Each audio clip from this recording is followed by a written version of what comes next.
Bear says he has no regrets as calls to fire him grow. I would do it again. Despite an increasing number of calls for late-night host Stephen Colbert to be taken off the air after a foul-mouthed rant about President Donald Trump, the CBS host said he's not going anywhere and has no plans to apologize. However, Colbert's critics, who launched the Fire Colbert hashtag on Twitter, were not giving up.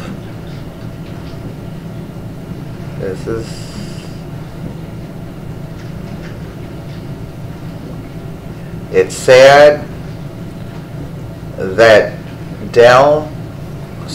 Michael Del Travagio at We Are Farmers, supportive of anti-gay. I think that's the thing. They said that the comments were anti-gay. What he said. Actually, they're not really fighting for quote about Trump. On Monday, Colbert's monologue included vulgar references to Trump, Russian leader Vladimir Putin, and oral sex with words some have interpreted as homophobic slur. You see? Colbert's attack on Trump was sparked by Colbert's dislike of the way Trump acted in an interview with CBS reporter John Dickerson. On his show Wednesday, Colbert appeared to be unrepentant despite the firestorm of outrage that ensued from those comments. Folks, if you saw my monologue Monday, you know that I was a little upset with Donald Trump for insulting a friend of mine. So at the end of that monologue, I had a few choice insults for the president in return. I don't regret that, Colbert said. He's such an idiot, that man. I believe he can take care of himself. I have jokes. He has the launch code, so it's a fair fight, he joked. While I would do it again, I would change a few words that were cruder than they needed to be, he said. However, the backlash against Colbert continued to build on Twitter. This would be a fireable offense in better times. Worst thing about many Trump critics is they use him as an excuse to act as awful or worse. That makes kind of sense.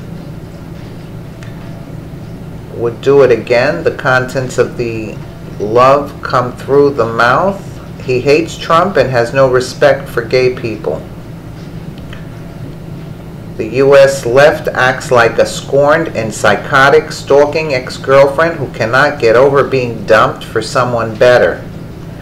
Colbert refuses to apologize to the president and gays for his vicious attack. Boycott his advertisers.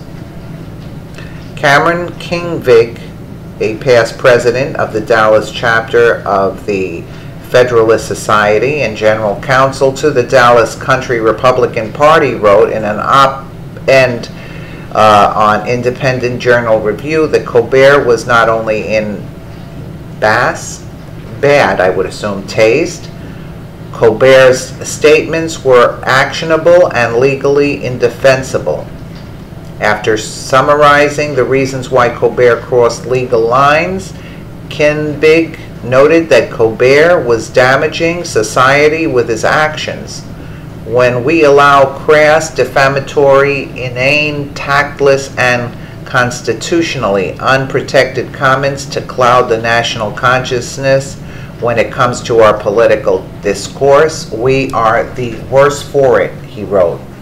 It's a pity that those with such a commanding voice in our society do not understand that such a right is intertwined with the obligation to comport themselves with a modicum of decency.